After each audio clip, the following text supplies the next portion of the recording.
Welcome to the Locked On Titans podcast. I am your host, Tyler Rowland. Titans fans, it is a REWATCH Wednesday edition of the Locked On Titans podcast.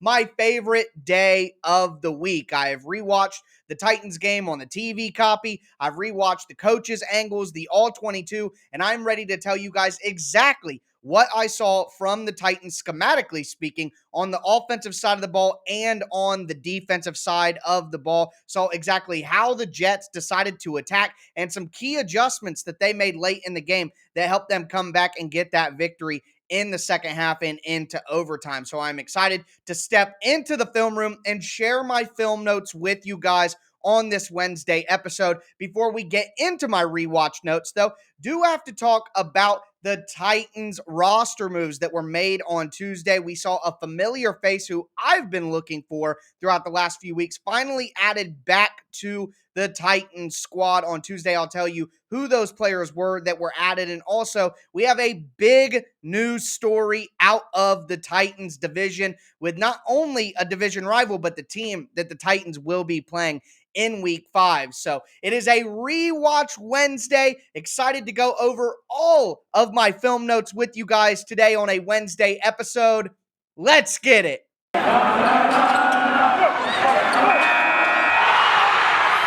are Locked On Titans, your daily Tennessee Titans podcast, part of the Locked On Podcast Network, your team every day.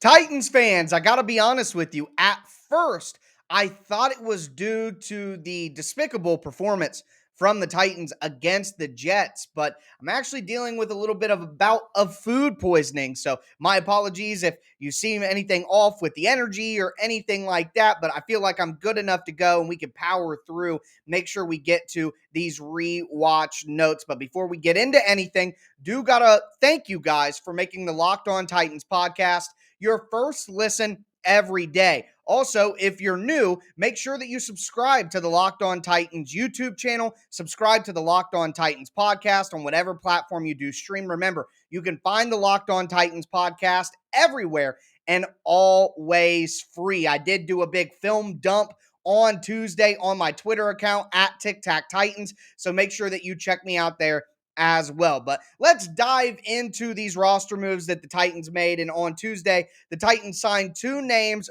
to their practice squad, one of them being a name that will be familiar, and it's outside linebacker John Simon. After we saw the injuries to Derek Roberson, after we saw the injury to Rashad Weaver, the Titans only had 3 active edges on their team: Bud Dupree, Harold Landry, and Ola Adeniyi. And Bud Dupree isn't available right now for the Titans. So they added Sharif Finch last week, another familiar face.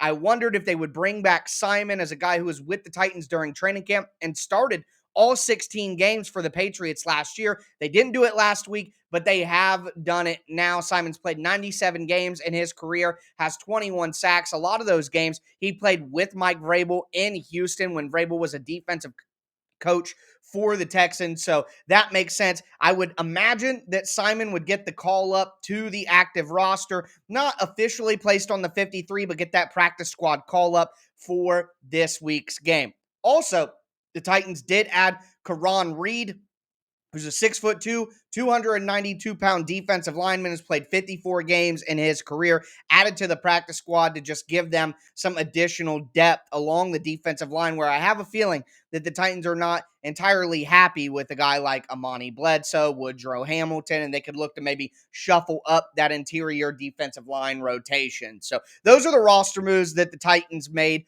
on Tuesday. We do have to talk about a big news story, probably the biggest news story of the day on Tuesday in the NFL, and it does concern the Titans because it's a division rival. Not only that, but it is the team that the Titans will play this weekend, and it's the story surrounding Jacksonville Jaguars head coach Urban Meyer. So since Urban Meyer was hired, I have been skeptical. You can go back to my offseason podcast. I said I have a feeling this is not going to work out. And a lot of you guys know I'm from Ohio. I was grown and raised a Buckeyes fan. I've at times had allegiance to Urban Meyer, but even during his time with the Buckeyes and the success that he had, it was obvious that there were some character concerns, and that has led to these issues in Jacksonville. So he hires Chris Doyle as coach, who had an incident at Iowa that made him a very controversial figure. And 2 days later, he's fired. He got fined $100,000 for impermissible contact during OTAs. That's already a red flag. Outside of that, the Tim Tebow fiasco, signing a guy who clearly didn't belong on the roster. Then you get into the training camp time. He's saying Gardner Minshew and Trevor Lawrence are both battling for first team snaps, and he's given half of the first team snaps to a guy that he traded just a few weeks later to the Eagles and Gardner Minshew. We get into the season. The Jags are 0-4. They're not playing very well. They're coming off a loss. Urban Meyer doesn't fly home with his own team. And then over the weekend, is caught partying with some young girls in Columbus. Pictures taken of him getting pretty handsy with these young ladies. And just to remind you, Urban Meyer is a married man who always talks about how important faith is in his life. Well, you look at the issues with some of the players that he had at Florida. You look with some of the issues that he had at Ohio State. You look at the issues that he's having now with Jacksonville. All of that has led to a lot of conversation about him losing his job. And on Tuesday, the owner of the Jacksonville Jaguars, Shad Khan, had to make this statement about Urban Meyer. He said, "I have addressed this matter with Urban. Specifics of our conversation will be held in confidence. What I will say is his conduct last weekend was inexcusable. I appreciate Urban's remorse, which I believe is sincere. Now he must regain our trust and respect. That will require a personal commitment from Urban to everyone who supports, represents, or plays for our team. I am confident he will deliver." If the owner is coming out 4 weeks into your first season, after all of the other things that I mentioned, and saying that he has to regain trust and respect because trust is lost, well, boy, that's a pretty terrible start. So I say all that to say this. The Titans better not go out there and lose to Jacksonville, or my optimism and my tone on this podcast is going to shift very much. So the Titans better take care of business with all the tumult and all the turmoil going on in Jacksonville right now. But with that being said, it is time to get into my rewatch Wednesday notes. We are going to step into the film room, take a look at what the Titans did from an X's and O's perspective on offense and defense. Before we get into that, though, do got to remind all of you Titans fans about an incredible app that anybody who buys gas needs to know about. It's called Get Upside. My listeners are making up to 25 cents for every gallon of gas every time they fill up. Just download the free Get Upside app in the App Store or Google Play right now. Use the promo code Touchdown, and you'll get a bonus 25 cents per gallon on your first fill up. That's up to 50 cents cash back. Don't pay full price at the pump ever again. Get cash back using Get Upside. Just download the app for free and use the promo code Touchdown and get up to 50 cents a gallon cash back on your first tank. Some people who drive a lot are making up to $300, $200 cash back every month, and there's no catch. The cash back goes right to your account, and you can cash out anytime to your bank account, PayPal, or an e-gift card like for Amazon. Just download the free Get Upside app, use that promo code Touchdown, and get up to 50 cents per gallon cash back on your first tank. That's promo code Touchdown with the free Get Upside app.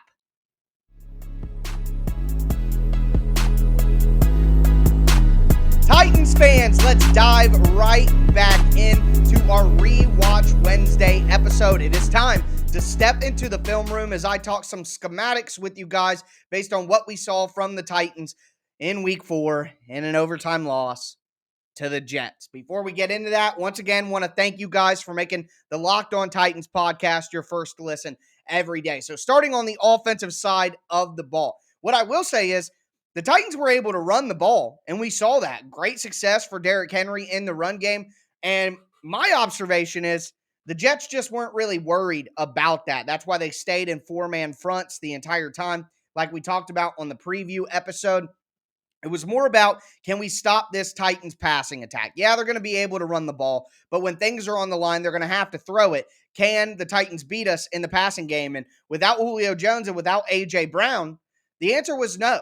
And there's really no other way to slice it. It's that simple. It's that simple. The Titans were going to be able to run the ball, but the Jets knew when the time came for the Titans to throw it, they couldn't. And why couldn't they? Well, the Jets, who play mostly zone under Robert Saleh with that cover 3 scheme, they threw that out the window. They said, nah, we're playing man against, I'm sure what they were thinking is some bums at wide receiver. And quite frankly, the wide receiver core that the Titans rolled out there on Sunday is the worst wide receiver core in the NFL, period. For week 4, that is the worst group of wide receivers that played in the NFL this weekend. So the Jets just said, screw it. We're playing man coverage. They're not going to be able to beat us. So in the first half, the Jets brought everybody up to the line of scrimmage and passing downs. Yeah, they kept their 4-man fronts on early downs against the run. But in passing situations, they loaded the line of scrimmage. And I got to tell you guys, this is what beats the Titans every time. This is how the Titans get beat. Baltimore, Green Bay, the Cardinals. This is the formula. You get the Titans in 3rd and medium, 3rd and longs, and then you crowd the line of scrimmage, blitz the hell out of them, and play man. And the Titans can't win. That's why they went out and got Julio Jones, somebody who, with A.J. Brown, can beat man coverage every single time. But they didn't have those guys this week, so they didn't even have a chance to beat man coverage. The Jets played a ton of heavy man press coverage right in the Titans' face. They didn't care what the down and distance was. These guys are not going to beat us. And it was a combination of things. One, they didn't ever beat the Jets. I can count 5 times or less out of the 60-some plays that the Titans ran on offense where they actually beat the coverage. It just didn't happen. And then you combine that with the struggles on the offensive line. The Jets were doing a really good job of confusing the Titans. They'd have 6 or 7 people near the line of scrimmage. They'd back out these guys, rush these guys, bring a slot blitz, even though it looked like the linebacker was coming. And you can blame the Titans coaching staff. You can blame Ryan Tannehill calling protections. You can blame Ben Jones, who's calling protections. Either way, the Titans were either calling the wrong protections on those blitzes and sliding the wrong way, sliding the opposite way of what they should, or Todd Downing did not have the correct blitz pickup possibilities for the Titans to be able to pick up what they were seeing. Either way, it should have been adjusted at halftime, and it wasn't. You want to talk about a key adjustment that the Titans didn't make at halftime, but the Jets made at halftime. So I told you, in the first half, the Jets were crowding the line of scrimmage. They were playing tight man coverage. Well, how do you adjust to that as an offense? How do you deal with that? Well, it's something that the Titans have been doing throughout the season because this is a typical approach that defenses take because it's proven success. The Titans will get in trips, 3 wide receivers to one side of the field. They'll go in a bunch where you see the wide receivers all close to each other in a triangle. And what that does is that makes it difficult for the Jets defense to pick up at the line of scrimmage in that press man coverage. You can't press a guy who's 2 yards off the line of scrimmage. You can't do that. So it gives the Titans a chance to maybe get some breathing room and release off the line of scrimmage, release into their route and have a chance to get open. But here's what the Jets were doing. The Titans were having 2 wide receivers on one side, a 3rd wide receiver on the other side. They would motion the wide receiver over into that trips bunch on the same side. And right when the Titans did that, the Jets would audible their defense. They would back guys off the line of scrimmage, and they would go into zone. And now the Titans are running a man-beating formation with man-beating routes against zone coverage. And it didn't work. And Robert Saleh just gave Todd Downing the business. There's no way around it. Robert Saleh was such a good defensive coach that he got a head coaching job. So he's clearly, overall speaking, a better coach than Todd Downing. That's just the facts. And we saw it. The Jets had a great plan to adjust and audible once the Titans tried to audible and adjust to what the Jets were doing. It was just a chess game, and the Jets beat them time after time where the Titans would motion into a trips bunch, run man-beating concepts in the passing game, and the Jets would audible and turn it into zone. And I don't know what else to say, but the Titans don't have the wide receivers to beat man coverage. They didn't have the protection necessary to give Ryan Tannehill time to find holes in the zone. Yeah, Tannehill could have got rid of the ball a little bit quicker on certain plays. I pointed those out in all my film breakdowns on Twitter at Tic Tac Titans on Tuesday. But Ryan Tannehill had his quickest time to throw of the entire season at 2.45 seconds. So he was getting the ball out as fast as he could. At some point, the offensive line and the wide receivers got to do their job too.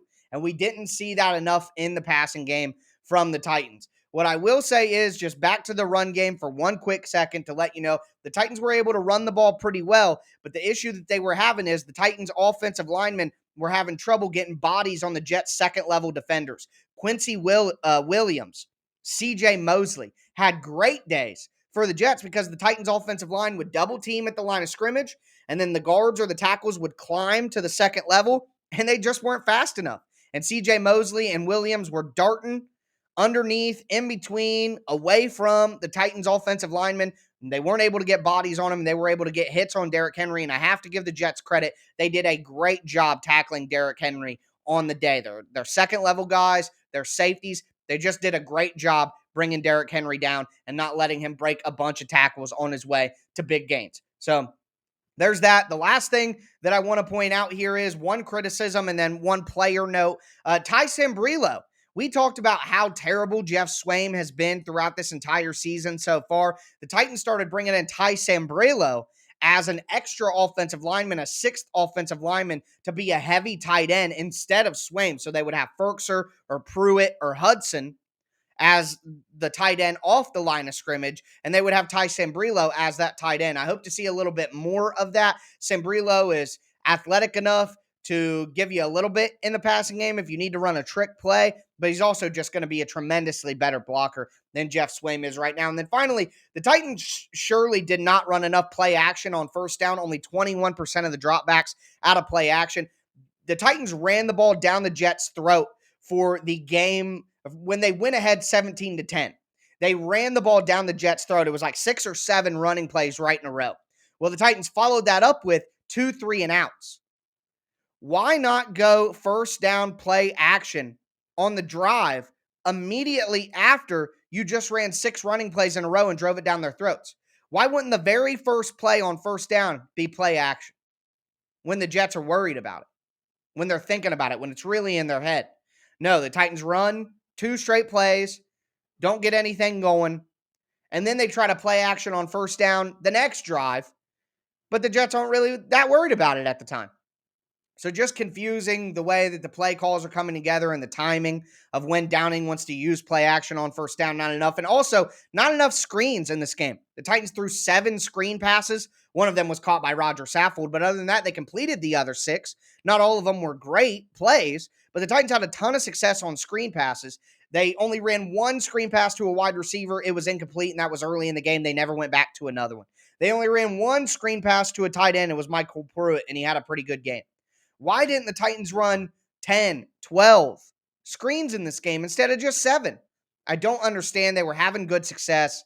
I just don't understand why you go away from something that's working so well that, based on what we saw from the Jets defense and film study coming in, made a lot of sense. Can't really tell you, but that is my offensive notes, my Rewatch Wednesday notes for the offensive side of the ball. We are going to get into the defensive side of the ball next. Before we do, just want to tell you guys about the best tasting protein bar in the galaxy from our friends over at Built Bar. Right now, they have a limited time flavor, the cookie dough chunk. I think it's one of the best flavors they've ever put out. If you're not into that, they have a ton of other delicious flavors on their website ready. All the bars are covered in 100% chocolate. Make sure that you go to BuiltBar.com right now. Use the promo code LOCKED15 and you'll get 15% off your next order. Once again, that's promo code LOCKED15 for 15% off the best tasting protein bars in the world at BuiltBar.com. Also, I have to tell you guys about betonline.ag. BetOnline is the #1 spot to bet all the pro and college football action this fall. They have a brand new updated site with a new interface that shows you even more odds, props, and contests than ever before. Make sure you head to their website or use your mobile device, sign up today, and you'll receive a 50% welcome bonus on your first deposit when you use the promo code Locked On. That's one word, Locked On, for a 50% welcome bonus on your first deposit when you sign up at betonline.ag. From football to basketball to boxing, right down to your favorite Vegas casino games, make sure that you take advantage of all of the amazing offers that BetOnline has for you, including a 50% welcome bonus when you use the promo code Locked On. Bet online, where the game starts.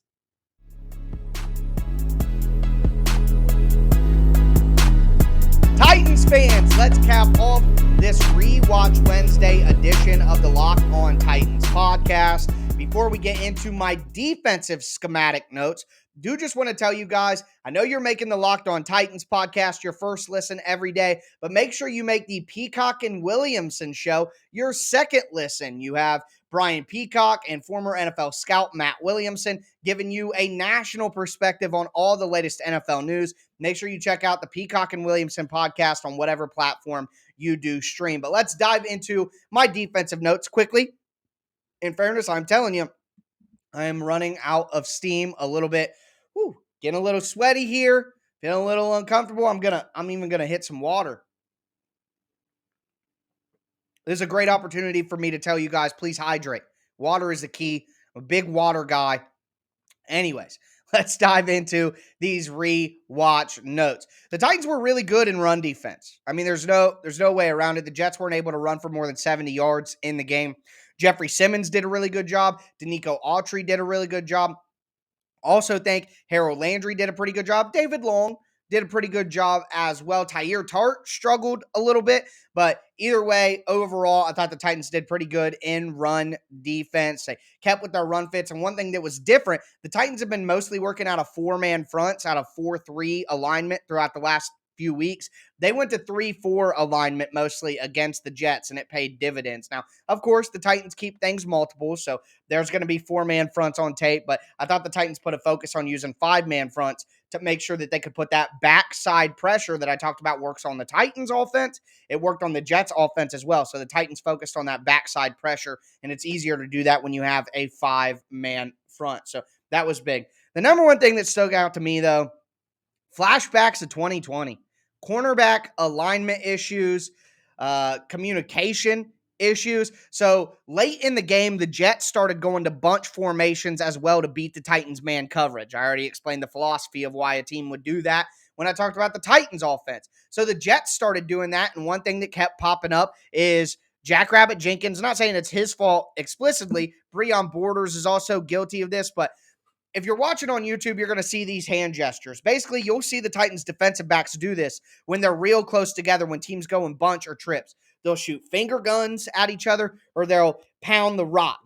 Make your hand into two fists, pound them on top of each other. They'll make hand signals to each other, and what they're doing is they're communicating who is going to take who on the routes, because the whole key is, think if the Titans, I don't know exactly what their hand signals mean for each coverage because I'm not in the locker room. Well, let's say the finger guns means I'm taking inside, you're taking outside. Well, that means the Titans' most inside cornerback is going to take man coverage on whichever wide receiver releases to the inside most, and the other guy is going to take the outside most wide receiver. The point man, the middle guy, is just going to take the middle guy most of the time. So the Titans are communicating those responsibilities.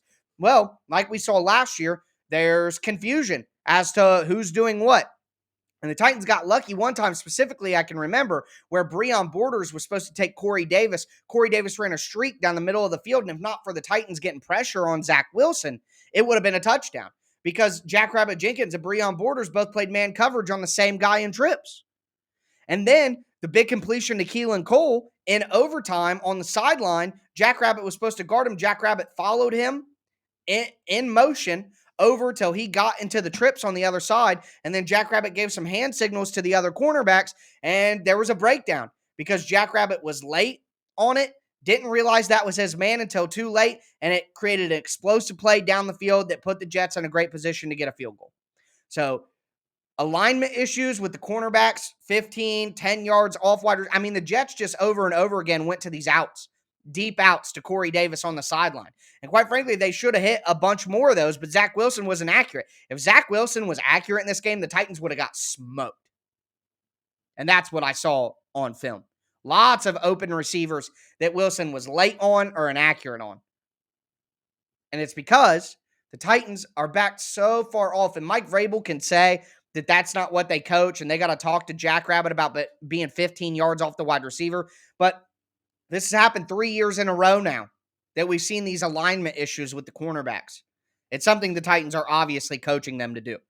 These players aren't just going rogue going willy-nilly and doing whatever they want. I mean, that's not the answer. That all these guys are just going AWOL on the Titans. That's not it. That's not it. So that's an issue with the coverage. The problem with the pass rush for me, it's this simple. So the Titans have been having really big problems with letting quarterbacks roll out. So Carson Wentz was on 2 bum ankles. I'm throwing that out. Obviously, he can't move around. But Kyler Murray, Russell Wilson, Zach Wilson, these dudes have been getting out of the pocket, rolling out to their dominant side of their right arm, and chucking it. And getting a ton of, how many times did we see Kyler Murray roll out of the pocket and make plays? How many times did we see Zach Wilson roll out of the pocket to the right and bomb the ball downfield? It happened 3 or 4 times. The Titans like to run games and stunts and twists and loops up front. Well, what happens when you take your defensive end or your outside linebacker and you loop him to the inside? Well, that gives a free lane to the quarterback to run outside. There's nobody coming with edge pressure if you run that kind of stunt. And the Titans love running stunts in games. So what they're doing is they're running stunts in games because that's the only way they can get pressure, because the Titans can't get pressure just rushing 4 guys against 4 guys without running stunts and twists. They literally cannot do it. So when you run stunts and loops and things like that, and you give the quarterback a free opportunity to get out of the pocket to their dominant hand, well, you're just making it so difficult on your defensive backs. I mean, on the one pass down the field, the touchdown to Corey Davis, how long do you want these cornerbacks to cover NFL wide receivers? We cannot ask the cornerbacks to cover for 5, 6 seconds down the field and plaster. We can't. That's not going to work. It's going to be very difficult for anybody to cover that long in that scenario. And the Titans are basically inviting that to happen. Now, they're in a tough spot because you have to run the stunts, you have to run the loops, you have to run the twists to be able to get pressure, because the Titans guys can't win one-on-one. But when you do that, you give the quarterback more lanes to get out of the pocket and make plays. Tough spot. We'll see how the Titans counter. Trevor Lawrence is able to get out of the pocket, make plays as well. Josh Allen and Patrick Mahomes are able to get out of the pocket and make plays as well. You got to be worried about that. It's something that's concerning to me going forward that I'm seeing on tape.